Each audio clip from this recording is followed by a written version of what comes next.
Defensiva, enquanto técnica, enquanto conhecimento, permite que a gente saia do nosso local de origem e chegue ao nosso destino sem cometer infração de trânsito, sem cometer nenhum crime, sem cometer nenhum risco, sem colocar ninguém em perigo.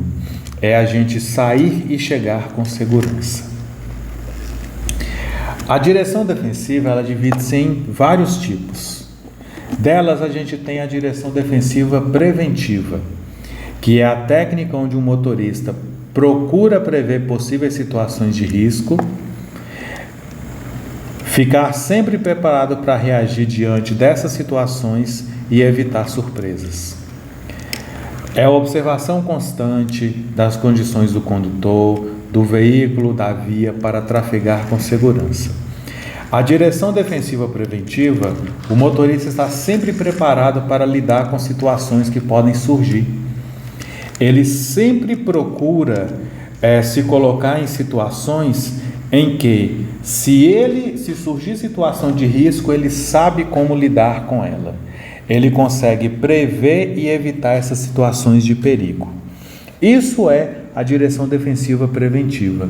Se colocar em situações em que o perigo ainda não aconteceu, mas que eu já estou preparado para ele antes mesmo dele surgir. Diferente da direção defensiva corretiva, onde o motorista ele não consegue prever essa situação de risco, essa situação de risco ela surge e a gente precisa de muita habilidade, mas muita habilidade mesmo para evitar esse acidente.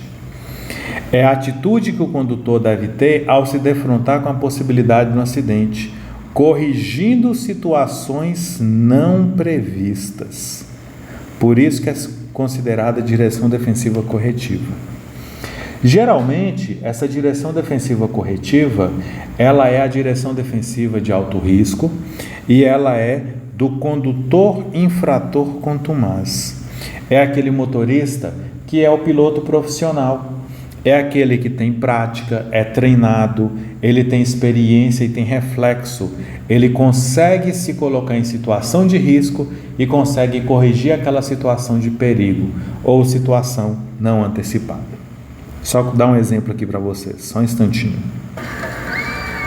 Aqui é um exemplo de direção defensiva corretiva, que é onde os motoristas eles se colocam em situações de perigo e eles saem dessa situação de perigo. Neste caso aqui, eles têm a técnica, eles têm a experiência e eles sabem como lidar com essa situação. Isso aqui é um exemplo claro de direção defensiva corretiva. Óbvio que aqui é um motorista profissional, é um motorista que está em um local controlado, e aí eles sabem fazer tudo direitinho, tudo bonitinho para não dar errado. Mas de vez em quando isso também dá errado. Tem hora que acontecem os acidentes aí.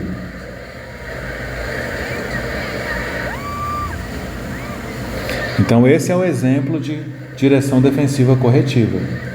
É o motorista que se coloca em situações de perigo e ele sabe como lidar com essas situações de perigo. Olha lá, o motorista simplesmente saiu da carreta, do caminhão, na verdade, e o caminhão está lá, andando sozinho, aquela coisa toda.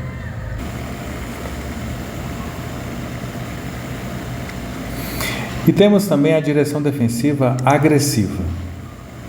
A direção defensiva agressiva é aquele motorista que coloca em risco a segurança dele e dos outros. Ele o tempo todo ele se coloca em situação de perigo e ele age como se ele fosse o dono da rua.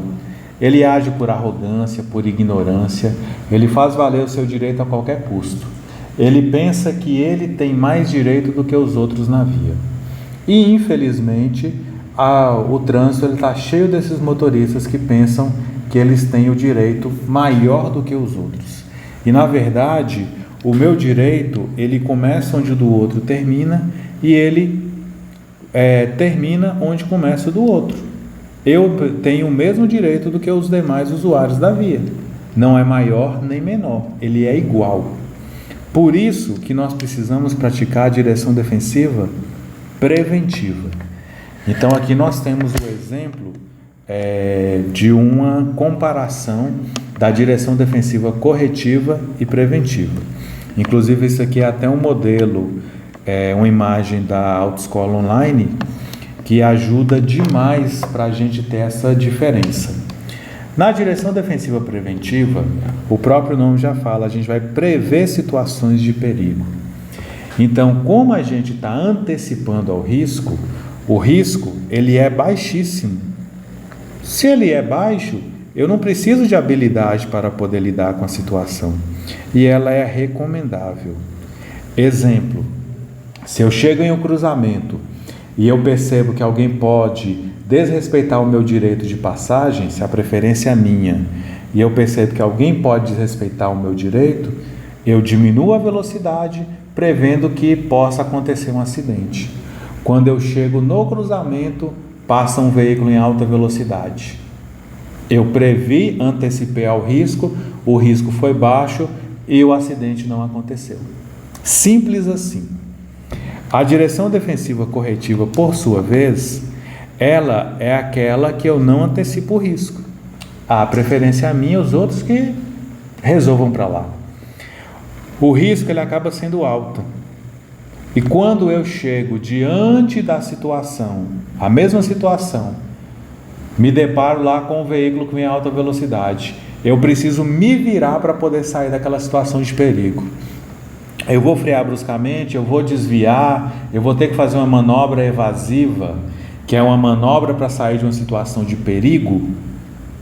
Eu tenho que ter muita habilidade para sair dessa situação. E ela não é recomendável por causa disso. Porque na maioria das vezes, essa habilidade aqui, eu não tenho. Se eu não tenho essa habilidade, eu vou agir de forma emocional. Se eu vou agir de forma emocional, o agir de forma emocional nada mais é do que o impulso. E nem sempre o meu impulso vai ser a melhor estratégia. Por isso que nós temos que tomar bastante cuidado com essas situações de risco. É melhor prevenir do que remediar. Temos aqui os conceitos, elementos ou fundamentos da direção defensiva preventiva: conhecimento, atenção, previsão, decisão e habilidade. Esses são 5 conceitos, elementos ou fundamentos da direção defensiva ou da prevenção de acidentes.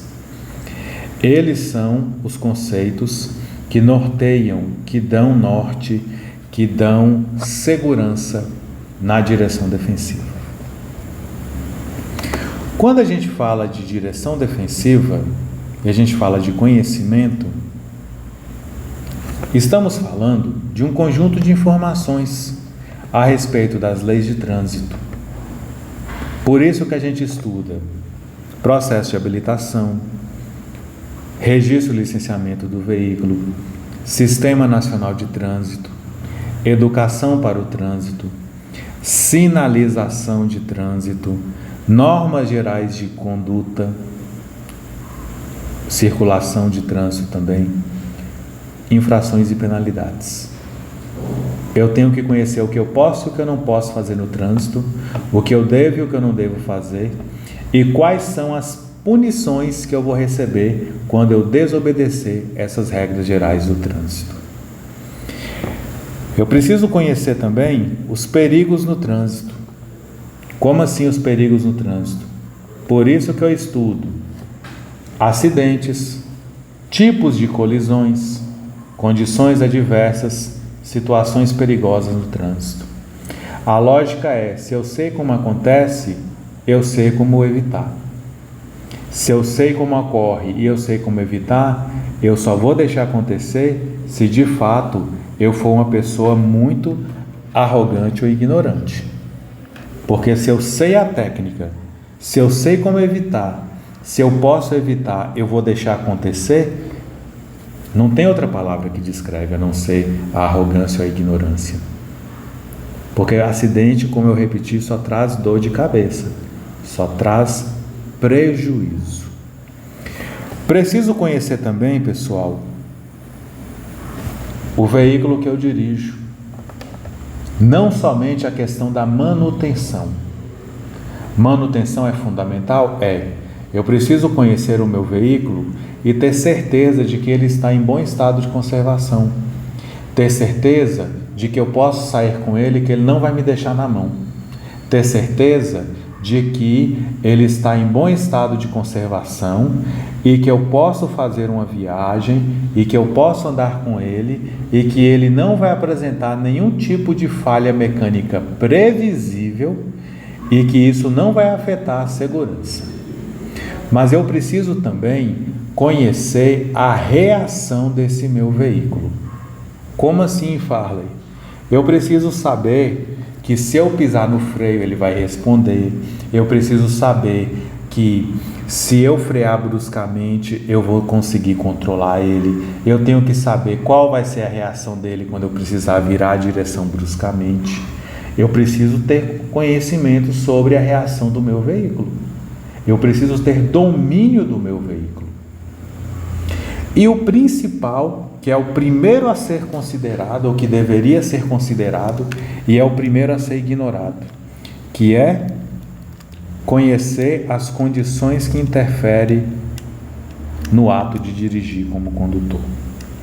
Até que ponto eu tenho condições de conduzir o veículo com segurança e a partir de qual momento o meu estado físico ou mental não me permite conduzir o veículo, porque eu estou cansado, eu estou fadigado, eu estou com algum tipo de dor muscular, eu estou com algum tipo de alteração ou estou com capacidade psicomotora alterada e essa alteração vai interferir diretamente na hora de conduzir o veículo. Eu preciso conhecer tudo isso também para poder conduzir o meu veículo. Código de Trânsito Brasileiro, normas de circulação e conduta, regrinha básica lá de geral de circulação e conduta. O condutor deve ter domínio do seu veículo a todo momento, dirigindo com atenção e com os cuidados indispensáveis à segurança no trânsito. Então eu preciso conhecer também o meu limite enquanto condutor. Temos a atenção. Atenção e concentração são sinônimos. Concentração no ato de dirigir. E aí, nós temos três conceitos de atenção que a direção defensiva traz para a gente. A atenção fixa é aquela concentração muito comum quando a gente está aprendendo algo novo, em que a gente concentra em uma só situação ou em um só elemento e a gente esquece ou ignora os demais. O nosso campo de visão, pessoal, que é nosso principal sentido para dirigir, não quer dizer que é o único, mas é o principal, o nosso campo de visão ele é amplo, porém nós temos o nosso foco da visão. Quando a gente está concentrado em um só elemento, é como se a gente diminuísse o nosso campo de visão somente para o nosso foco. E tudo que está ao redor no nosso campo de visão passa despercebido. Na atenção fixa, eu concentro exatamente em um único elemento. Exemplo, quando eu vou aprender a dirigir, eu vou concentrar somente em soltar a embreagem, ou pisar no freio, ou em acelerar, ou em virar o volante, ou em mudar de marcha. Se eu estou com o veículo olhando para frente, eu olho só para frente. Se eu vou olhar para o retrovisor, eu olho só para o retrovisor e esqueço do restante. À medida que eu vou me acostumando com essa nova atividade, a minha atenção, que é fixa, ela vai se tornando uma atenção difusa. Essa atenção difusa, ela é a atenção direcionada para todos os elementos necessários para realizar uma determinada ação. Neste caso, que é o ato de dirigir, nos elementos da via, como por exemplo, eu vou olhar para frente, para a lateral, através do retrovisor, para trás, através dos retrovisores. Eu consigo ficar de olho no pedestre, no veículo que está saindo, no ciclista, no motociclista. O meu campo de visão ele acaba ficando mais ampliado. Inclusive, ocorre um relaxamento do corpo, você fica mais relaxado, o corpo fica mais relaxado e você consegue, inclusive, sentir um certo prazer ao dirigir. Na atenção fixa, não, o corpo fica todo tenso, o que é muito normal, muito comum de acontecer nas primeiras aulas.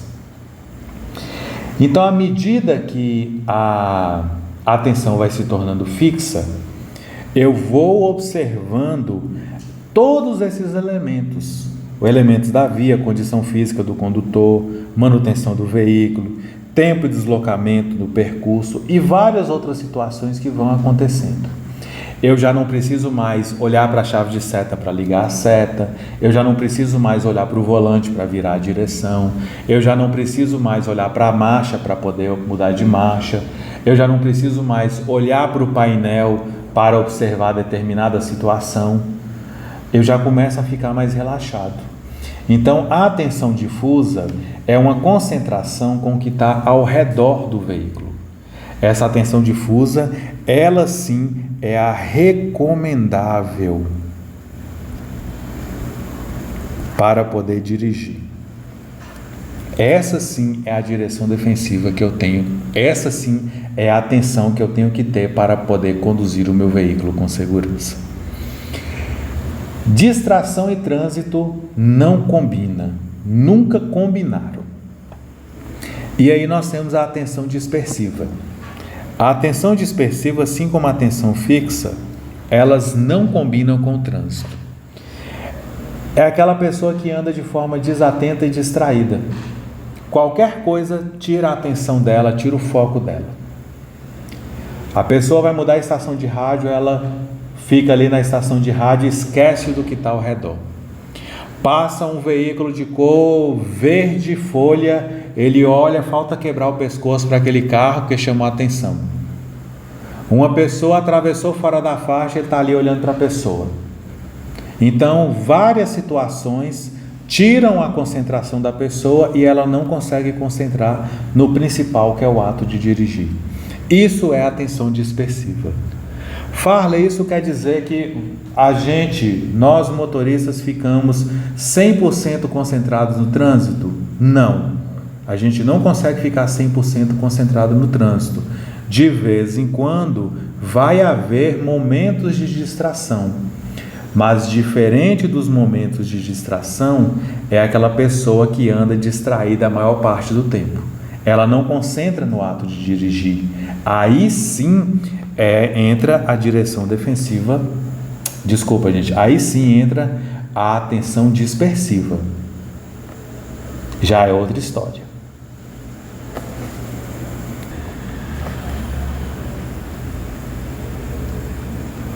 Temos agora o conceito chamado previsão. Previsão é tudo aquilo que eu faço para me antecipar situações de risco ou de perigo, para poder ter mais tempo para reagir sem ser surpreendido. Na previsão, eu vou sempre me antecipar a situações de risco. Eu vou sempre prever situações de perigo e tomar atitudes para controlar ou evitar que essa situação possa surgir. Antes que surja a situação de perigo, eu já tomo a atitude para poder controlar essa situação de perigo. Isso é a previsão. O condutor que consegue prever e evitar riscos e acidentes pratica a previsão. Farley tem a ver com previsão do tempo? De forma indireta também. Mas é aquela situação, se eu estou chegando em uma via movimentada, prevendo que algum pedestre que está na calçada possa atravessar fora da faixa, entrar na minha frente e eu atropelá-lo, eu vou diminuir a velocidade para poder garantir a segurança dele. Quando eu reduzo a velocidade, o pedestre entra na minha frente. Então eu previ situação de perigo e tomei cuidado para poder evitar ou amenizar aquele acidente. Como eu falei com vocês, nem sempre a gente consegue ficar o tempo todo atento, concentrado. Quando a gente distrai por alguns instantes, a gente não consegue prever a situação de perigo. Então, surge uma situação de perigo e aí eu preciso saber escolher a melhor alternativa diante de um risco para poder sair daquela situação de perigo. Aí entra a decisão. A decisão significa saber o que fazer e reagir a tempo. Saber escolher a melhor alternativa diante de uma situação de perigo potencial. E é o que nós chamamos de manobra ou ação evasiva. É uma manobra ou uma ação para sair de uma situação perigosa. A decisão, a gente não raciocina, a gente faz. É como no estalar de dedos. Surgiu a situação de perigo, você tem que saber o que fazer e reagir a tempo para poder controlar aquela situação. É frear, é buzinar, é jogar o veículo. Cada situação vai demandar uma atitude sua. Por isso que a decisão está muito ligada ao nosso reflexo. Ela está muito ligada aos nossos automatismos, às nossas manias também. Porque dependendo da situação, a gente não vai conseguir sair daquela situação de perigo. E por último, não menos importante, nós temos a habilidade. A habilidade é a utilização da técnica que você aprendeu com automatismos. Automatismos são ações realizadas de forma involuntária ou as famosas manias, resultantes de prática e treinamento. Nada mais é do que a experiência. A habilidade é a somatória da sua prática. Você vai praticando, e à medida que você vai praticando, você vai desenvolvendo essa habilidade. Nós temos aqui a falta de habilidade em duas situações. No motorista recém-habilitado, principalmente aquele que aprendeu na autoescola, e aí ele tem aquela situação que é a insegurança. Porque aprendeu na autoescola com o instrutor, sempre teve uma pessoa do lado que estava ali para poder ajudar no que der e vier, e agora é só a pessoa sozinha e o trânsito.